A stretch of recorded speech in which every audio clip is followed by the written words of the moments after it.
Dans les hauteurs de Chiconi, un feu de forêt a ravagé plusieurs hectares. 5 jours plus tard, les arbres fument encore. Cet agriculteur impuissant contemple les dégâts. Il a accepté de témoigner anonymement. Lundi dernier, le feu a pris jusqu'en haut et s'est arrêté ici. Les pompiers sont intervenus pour l'éteindre. En contrebas, ces champs d'ananas, de vanille et de manguier. Il redoute que les flammes progressent jusqu'ici et que son verger ne disparaisse à son tour.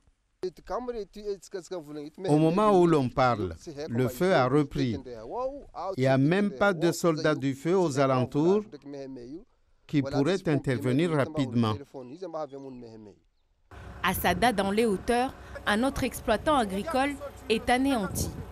Avant que les flammes n'atteignent son champ, il a tout de même réussi à mettre son bétail à l'abri.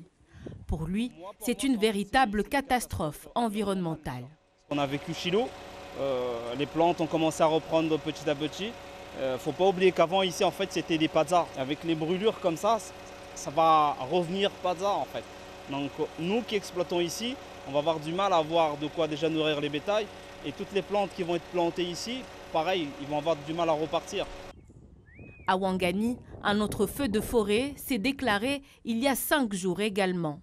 Les flammes ont désormais disparu, mais elles ont laissé derrière elles une vive inquiétude parmi les habitants. Le travail réalisé par les pompiers, personne d'autre ne pourrait le faire.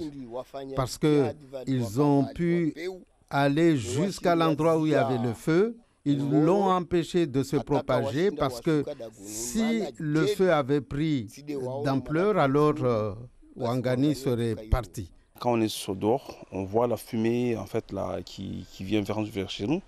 Donc c'est vrai que depuis 2-3 jours, j'entends vraiment la respiration qui n'est pas tout à fait comme d'habitude. Des champs ravagés, du bétail sauvé de justesse et des habitants marqués par la frayeur. Ces feux de forêt rappellent à quel point l'île reste vulnérable aux incendies, surtout depuis le passage du cyclone Chido.